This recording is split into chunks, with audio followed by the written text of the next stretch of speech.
So as Rupert was saying, this move by Japan to have letters written by kamikaze pilots registered by UNESCO as objects vital to world history, it's controversial, but it's also likely to further strain already tense relations between China and Japan. With me is Yuuichiro Nakajima, who is the son of a surviving kamikaze pilot. His father's mission was actually called off. We'll hear more about that in a minute. And also Yuwen Wu, who is our China specialist. Thank you both for joining us. What do you think of this move to try and preserve and protect, in a way, through UNESCO, these letters? Well, I think it's a very good idea.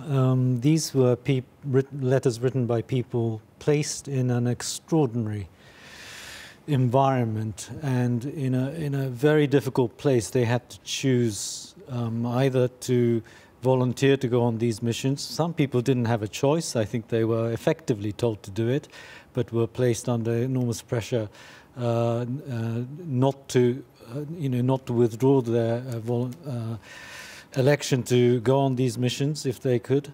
They had months, sometimes up to a month, to go on the mission itself, having decided that they would. So they had a lot of time to think about life and death and what they were doing this for.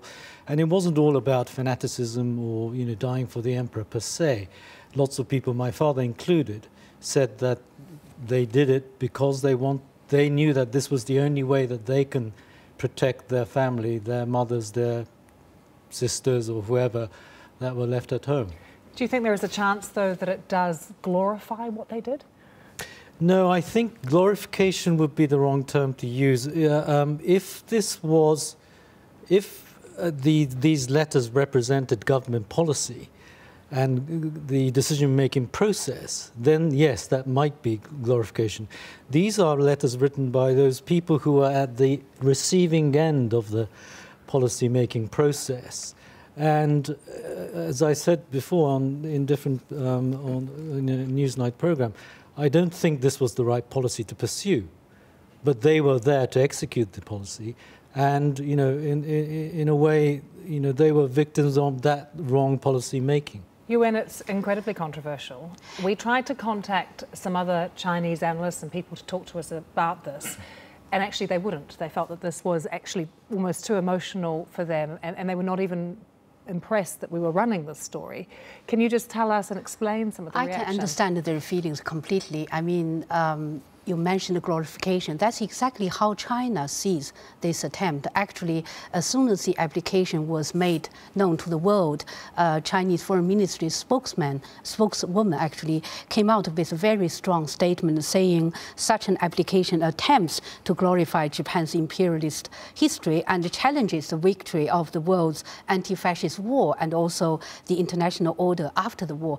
Also, she pointed out that this acted against the UNESCO's objective for this memory of the world register that they were submitting their application in, and also saying will be strongly condemned and firmly opposed by the international community. So that's their land, and it's not surprising at all, given how tense the China-Japan relationship is at the moment. Yeah, one of the responses we had is, would you interview the sons of Nazi officers or soldiers and terrorists, those of 9/11 or the London bombing, for example?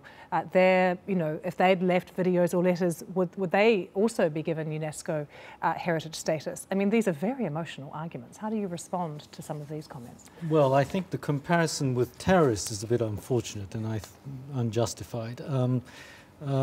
Japan was engaged in a war as a nation against other nations, and kamikaze pilots weren't a group of fanatics who were simply trying to take out some private sense of revenge against. I mean, how do you explain their mindset, though? Because for so many people, that is the word they use, that in order to do what they did, there had to be a degree of fanaticism there. There probably was a degree of very strict education. You might call it brainwashing to a certain extent. But like I said at the beginning, the times were extraordinary. Japan was under intense pressure and had been for a number of years.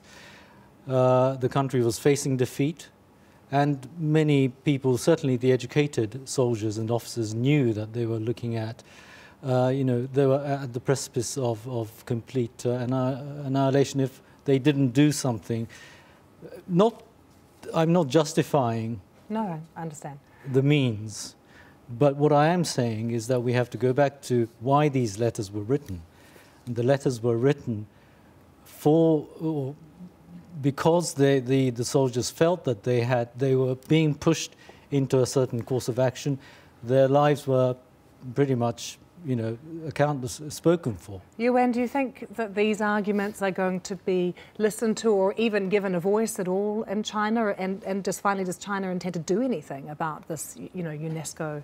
I think China looks at this in the larger context of the war, the cause that these young people were fighting for, which was a lost cause in a way, and the unjust war.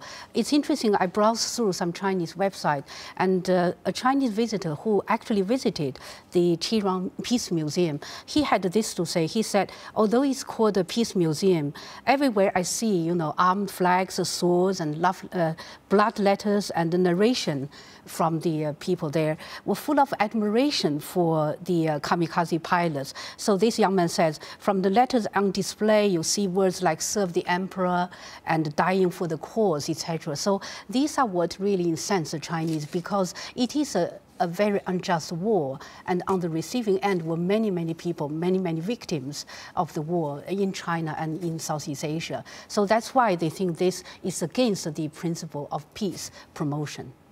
Thank you both very much for joining us here on Impact.